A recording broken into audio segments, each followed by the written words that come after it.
And because today, our 4 pillars of entrepreneurship, we're talking about health, wealth, personal growth, and business development. And today, our focus is on personal growth. And my name is Annie Hardock, and I'm the founder of the United Networks for Growth. So welcome, Charlene. How are you today? I'm well, Annie, and thank you so much for this opportunity. I truly appreciate it.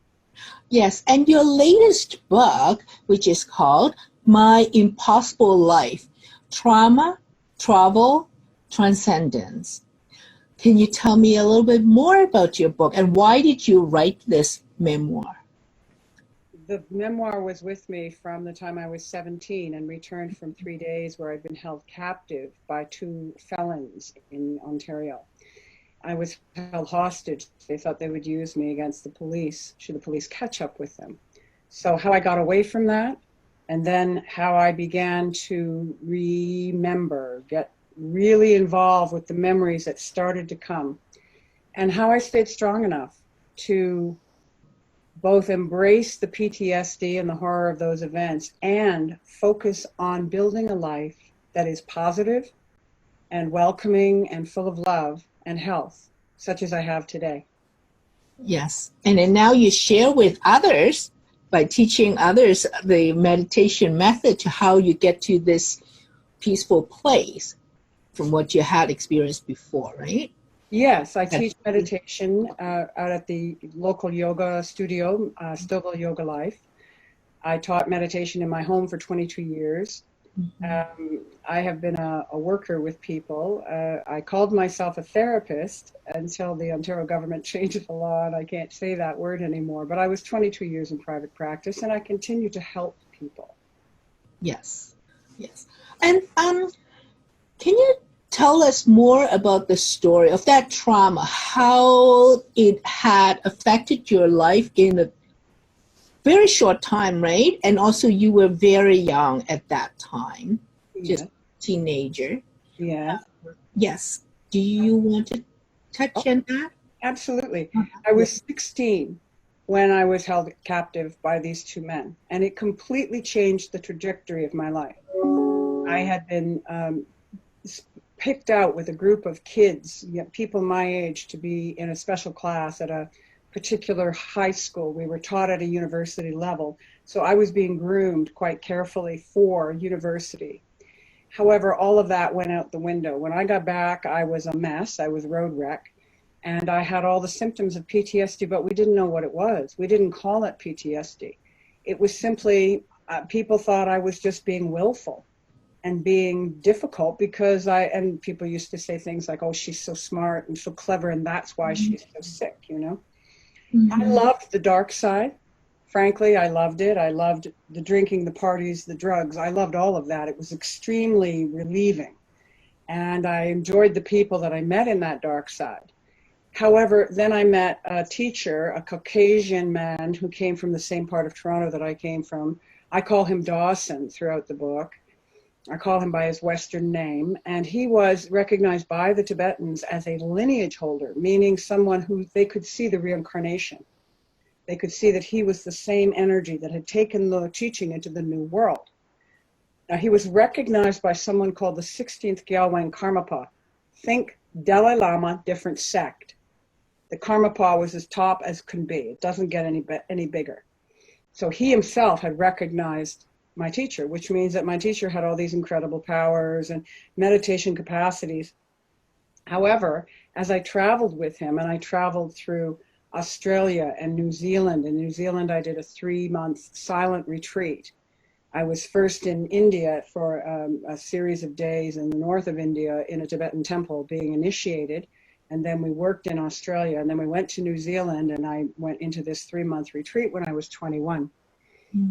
I believe that meditation practice saved my life. But the other thing that saved my life was my understanding, as dimly as I could think, because I couldn't think well. But as dimly as I could think, I knew that I had 2 choices. And one was to go to the dark world that I really wanted. And the other was to just keep following this person and see what I could make out of whatever that came from. And he was tremendously compelling. So we traveled, and I traveled for about 6 years with him and got into all kinds of adventures. I see you're writing something. Would you like to ask me a question? Well, I'll let you keep going until, like, well, yeah, if you let me. I'd love to have your question. Because you said a couple times now that you were attractive to the dark side. You just loved that side. Yeah. Can you tell me more what is so appealing that the dark side, like what you refer to as the dark side, it might have different interpretation for others, right? Sure. The dark side for me had to do with exactly that. Living at night, partying, drugs, alcohol, men, just that. That was, to me, the dark side. Mm-hmm. And what was so appealing about it was I was no longer plagued. Whenever I was deeply involved in that, I was no longer plagued by what I had to do with my life, or how I was messing it up, or where I needed to get to, or the next day, or the job interviews that I couldn't show up straight for, or that I blew up completely, or any of the ways that I was messing up. All of that went away. With a few drugs, a little drinking, a little partying. It's like, it doesn't matter because life is short. Get on with just having a good time. There was a kind of despair that I found very helpful. Was it to numb your feeling of what you had gone through, that trauma of being kidnapped? I would say no, because I was already numb to that. I didn't remember any of it. None of the bad stuff. I didn't remember. And I was already living, because PTSD is a state of being numb. It's like living in a cocoon. Mm-hmm. But all it meant was I collapsed any of those feeble attempts I'd made to live in a regular world. And that gave me a great relief. It was like, just give up. Just give up. Don't even bother. Why bother? You know, it's too difficult. It's too hard. Right. And when you start following Dawson, like, so do you see that as the bright side? I see it as a possibility that I'm not really interested in, but that keeps compelling me.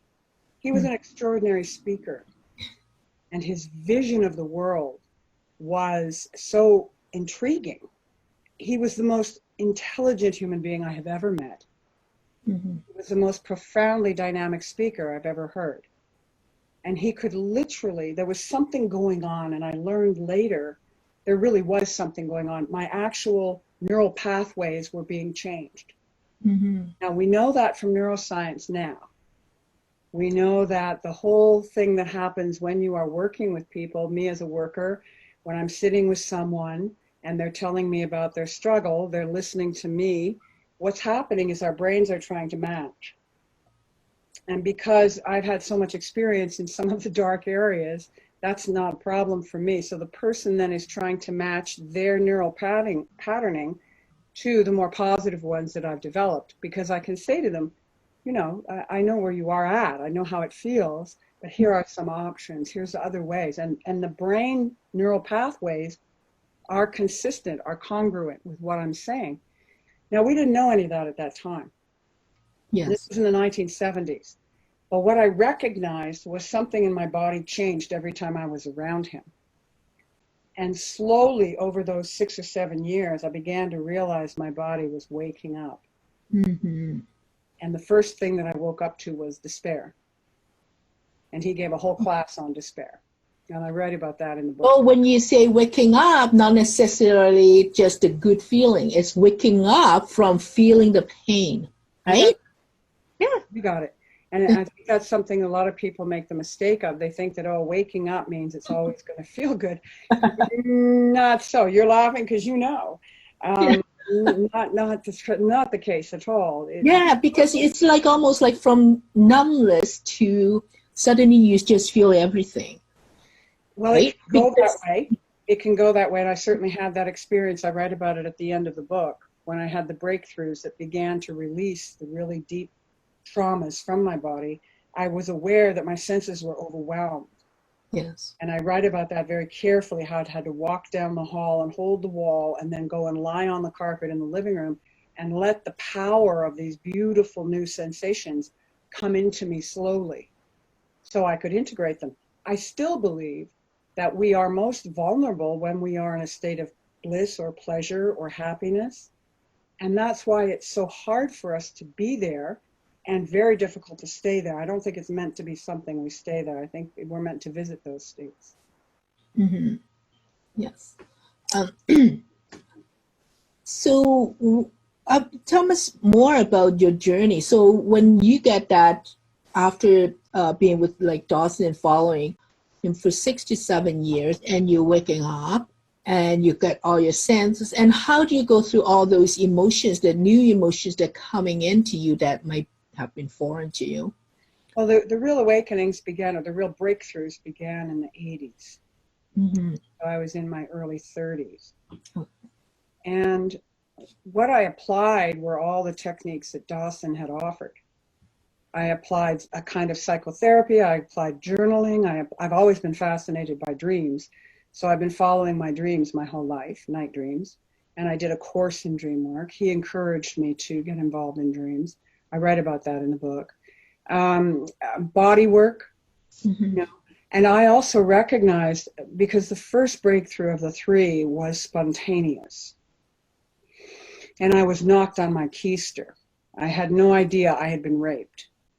And suddenly that memory and how powerful it was, because it involved being raped and maybe dying. The death was the other major theme of this. And so when that came through, I had to now integrate that as part of my identity. Okay, I'm a woman who's been raped. And this is in the early 80s, and there's nothing in the world like, not even near Me Too. Nobody's talking about it. Mm-hmm. So I went through a transition period around that, and then I thought to myself, there's probably more stuff in here, and I need to go at it. I can't just wait for it to explode my life again. So I began every week taking 2 hours on a Friday night, and I would put away everything else I had to do, and I'd clean my bathroom, and then I'd go in to my bedroom, and I would start with whatever had bothered me through the week. If somebody had said something and it had frightened me or made me angry or upset me, or I'd take a memory from the old past, you know, the memory of those guys, just from that first breakthrough perhaps. And I'd just sit and work with it. I'd write about it. I'd cry about it. I'd feel it in my body as deeply as I could.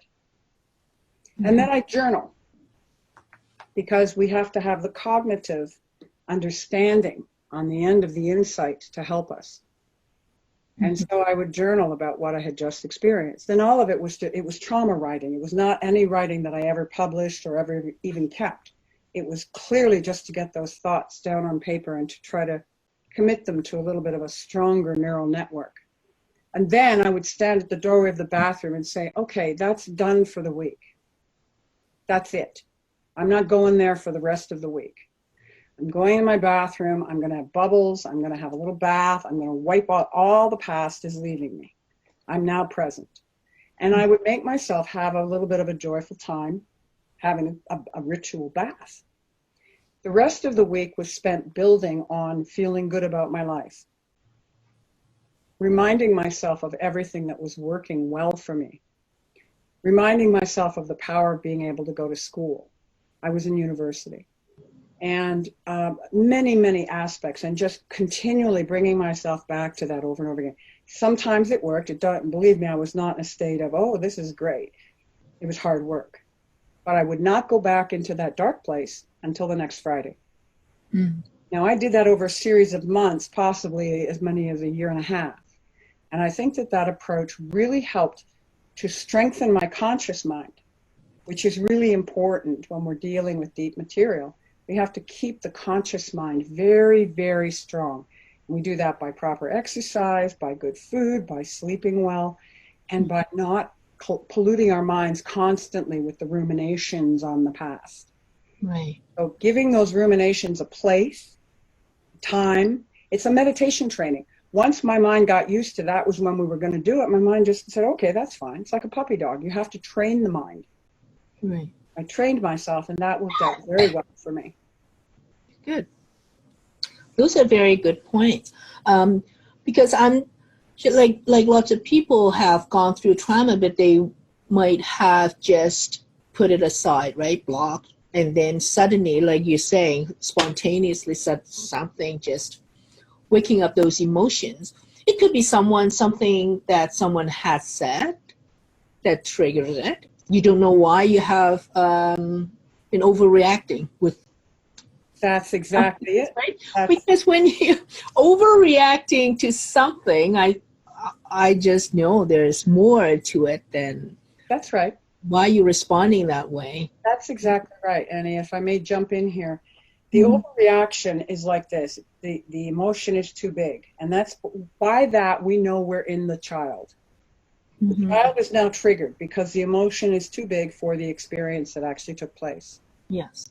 I actually start seeing it from other people. Like sometimes you don't know why they are so upset on Yes. something that's small, but then when you understand that there might be something that they had gone through that they haven't worked it out and they just spill it out. So it's not necessarily against you or anything, Yeah. just something that they have to work. That's right. Because that child still has all that emotional energy bigger than they are. So learning to have the child's energy present and then learning to identify the adult, which is, emotions will come and like, oh, I'm really disappointed about that. But, oh, yeah, maybe I'll go and have a sandwich. I'm kind of hungry. It sort of just moves through you. You can have the feeling, you still feel things, but they're reasonable. They're tolerable. It's something we can tolerate. But as you say, both ourselves and other people, when we get triggered into the child, it becomes so large and we get big in our expression. Nicely put. Thank you. Welcome. And I think because why we're promoting 4 pillars of entrepreneurship is the holistic approach towards entrepreneurship is because my 30 years of entrepreneurial journey, and I learned that just focusing on business development, it is not enough, right? So like to me, health was number one, just because what I had gone through in my early 30s with the health issue. And then it was personal growth. I trying to find the answer. I couldn't understand what's happening to me, right? I was very, I graduated from university in computer science, and mathematics was my thing. So it's either right or wrong. There's no in between. Yes. So when life like kind of hitting me and I couldn't understand it, I just thought, there's no gray area. Why is it happening? Like I couldn't find the reason why or how things happen. But it's like trying to release that, like what things that I cannot control, like because I think it's control freak for a math person. It's mathematician. It's like, yes, it has to go this way. The answer has to be like this, and everything is proven. It can be proven, like any algorithm in the mathematics. So it's changing that mindset, right? Yes. So what I see is like personal journey is so important to in order to have a healthy business growth, right? You must. Without the clear mindset. There's not one without the other. We see examples of the problematic CEOs who are psychopaths, whose families have been destroyed, who are destroying the planet. We see it in all levels. And we don't want that not only for our planet and for the people, but for the people that are trying to build a business. We want people who feel good in their lives, building businesses that promote and provide the best sustainability in all directions. The only way to do that is to have a sustainable lifestyle within yourself. And that means attending to personal growth, attending to the helpful things that make you come to reasoning about your past, that make you allow you to have a different point of view. And there's one thing about life that I've started to adapt, and I found it very helpful, so I'd like to offer it. We're in a dimension of paradox. We never get one thing without the other. That's not anyone's fault. That's not because we're insufficient. It's not because you did something to me or I had an experience when I was 16. It's because this dimension is about paradox. So the thing about what I write about in the book is that I've been through both heaven and hell. The hell states are fairly easy to identify, but the enormity of traveling and of the great gifts that were given to me of being able to go to university, the health issues that are being able to be taken care of in our culture. So I think that if people, and yourself also, if you sit back and go, it isn't either or, it's both and. It's paradox. We live in paradox, and it's various shades of gray, like a Venn diagram, perhaps, varying shades of gray as those two things meet. So and I think it's an amazing time to be alive, frankly. Yeah. I feel very gifted with my own life, and I think you may feel the same way. What have you? I see it's like feeling like grateful of what we have, instead of just focusing on what's the things that we don't have, right? Yes. Because then you just keep chasing what you don't have, but you forget about what you already have. Yes. It's like an open gift. I always say people, just like kids, like someone else gives is better under the tree. I don't know, under that Christmas tree. Yeah. Instead of opening their own gift, they go and keep looking at someone else's gift, and they want it. I think you're pointing to a really strong and very negative difficulty in our culture, which is envy. People trade in envy all the time. Who's got the biggest car? Who's got the biggest house? Who's got the biggest success? Who's this? Who's that? And it's because our collective is built on that. So coming out of the collective mind, the hive mind, and beginning to build your own business means coming to terms with your own value system and being a success within your own described value system. Yes. That's why I really see without that personal growth during my in my 30s and 40s, I wouldn't have like chosen the priority at like quality of life was what I was after for my business, towards my businesses, right? Because what am I chasing after? Some people is just like thinking, well, they have to make the money before they can have that quality of life. Yes. But I just remember in my 20s, I made so many, really, like double income with no kids stinks, we call them. And I just start seeing what I spent on. It was like crazy. Why do I need those? Like material, I don't know, right? But if I can trade off with living a simpler life, but getting the quality of life, being able to handle both family and business, that's my goal, right? But now yes. And then I'm transitioning now with the empty nest, like my son already, 25 and been moved out and totally financially independent for 2 years. And then I thought, well, now is the next stage of my life. Yes. So what am I after, right? It would be another quality of life that I want to have when I don't think I'm the type that would retire and do nothing, but I would travel. I would be retiring and doing business and pleasure at the same time. Sure. But in order to achieve that, I have to think about what do I have to do next. But it's so important. It's about health, like keeping a good health, right?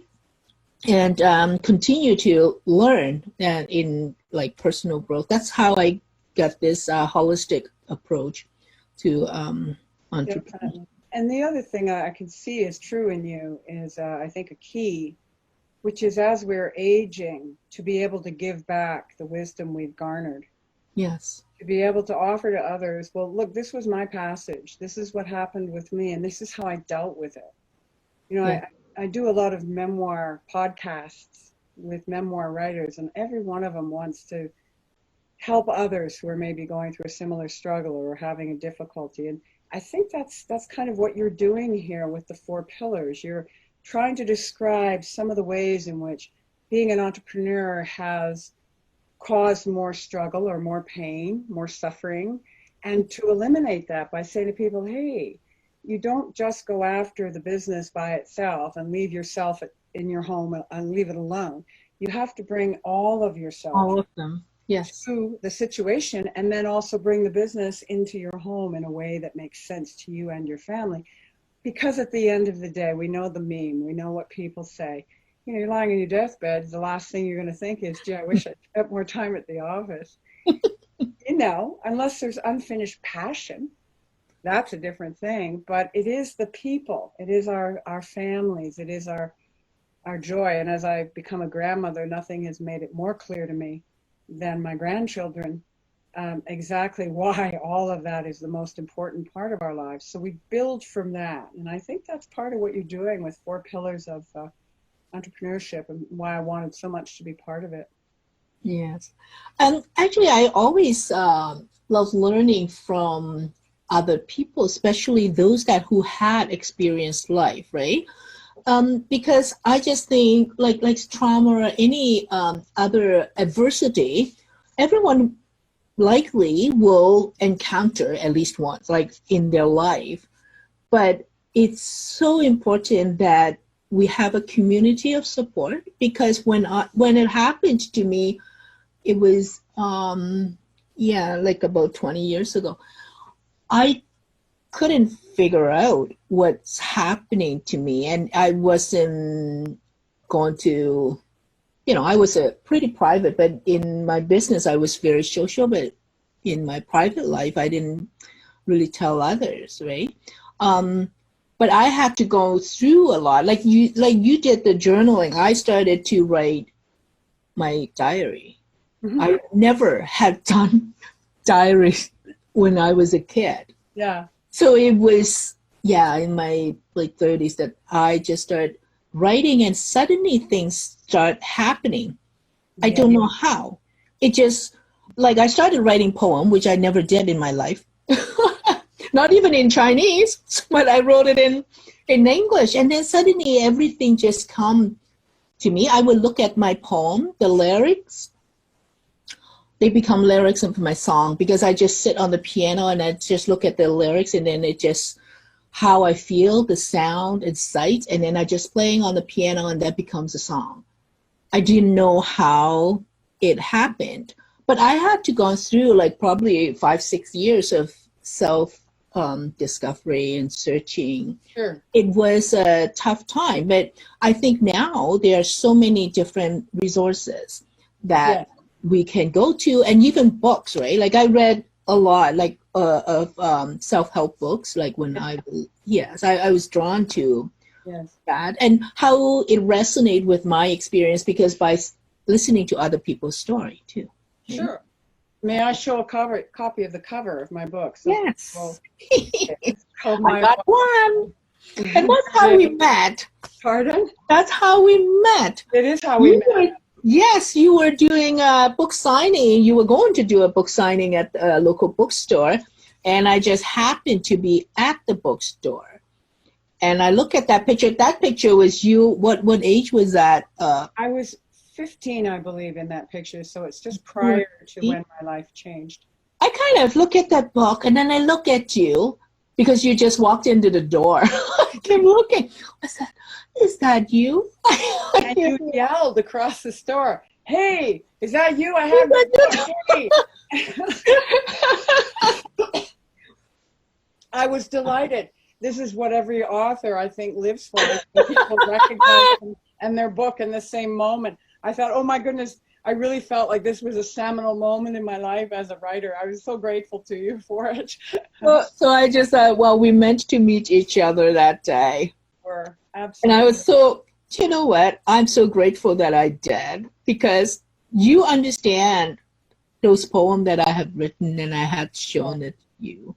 And I'm grateful that you helped me to put them all together, to make it flow, right? Like, and put it in as a chapbook for a poetry contest. It was a great honor for me, and a great trusting that you gave me those poems. I appreciate it.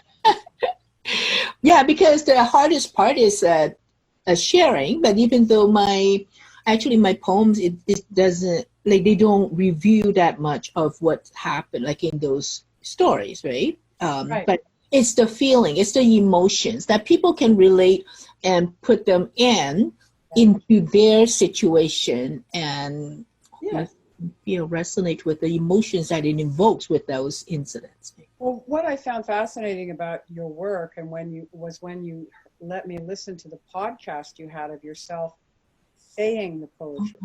You are a powerful poetic speaker, and I have a long history of this. I've been to a lot of readings in Toronto. I'm very familiar with being at the microphone myself. And you have an unusual capacity, because the way in which you speak draws the listener in to the emotions. Mhm. It's something to be considered. It is a performance art that you have a talent for. Yeah, thank you. Because even when I started playing piano, like it was 20 years later because I stopped playing piano after I finished university. Hmm. And until I was at that tough period of time that I started picking up piano again. And then I noticed how different I was playing because back then when I was teenager, it was like just I don't know, like wasn't that like the feeling wasn't in there. I just have that technical skills that Yeah. I was able to play a piece of music. Yeah. But then when I was really looking to myself and then I started feel like the feeling, the only way that I could get rid of those negative emotions Yes. was releasing them while I played the piano. Yes, absolutely. I play piano. I play a couple of instruments, and and I love piano. It's my number one, and I totally agree with you. There's a way to express and release through music emotions that we can't actually even get to, I think, in writing. There's something so elemental about music that it transcends language. Oh. Because I put my son in piano music lesson when he was like around 4 years old. Because I just heard him one time. We were at a shopping mall and someone was playing on a grand piano, right? And he suddenly say, "The music make my heart beat." I just thought, what is this little kid? What does he know? I just thought, it's true. Like, why does it, until the music make your heart beats, you actually feel it. That's It's right. not just listen to a music. It just hit you. Or a song, the lyrics that hit you. And the same with when I wrote those poems, there were emotions. There was so much emotions. And I could feel it when I read the poems again. Yeah. But I just thought we were meant to meet each other that day. That's so funny and everything. Yes, mistake. It was always meant to be. Yes. So I'm very grateful. And I'm grateful for what you're doing with the 4 pillars of entrepreneurship, because I think that as we shift the business focus, the focus of the people who are involved in creating business and the rolling over of productions and services, goods and services, yes, so that they understand that consciousness of their own being is number one, it's primary. Yes. Finding out who you are, how you live at home, feeling your way through that, fixing that in some way, so that you yourself become a sustainable unit. Yes. Yourself aren't running on empty. Yes. And then we find those same practices spilling into the business world. Would you say that's true? I mean, I don't really know. Yes, it is. That's exactly what I want to share, this 4 pillars of entrepreneurship. And well, we thank you. And Dr. Stacy is married to her high school sweetheart, Dean, and have 4 children. So welcome, Dr. Stacy Cooper. I'm so happy to have you here joining us today. Charlene, for joining us today. And before we go, what is that one free gift that you're giving to our audience? We will post a link. And I would like to give the audience a free gift of how to do a very basic meditation going through your body, starting from your feet and coming up, so that you have access to how to relax yourself at any time. So I will be posting that very soon. Okay. Yes, we will have that along with the video. Yes. Okay. Thank you. All right. Thanks so much, Annie. You're welcome. Feel down, down, down, down. Think about it later.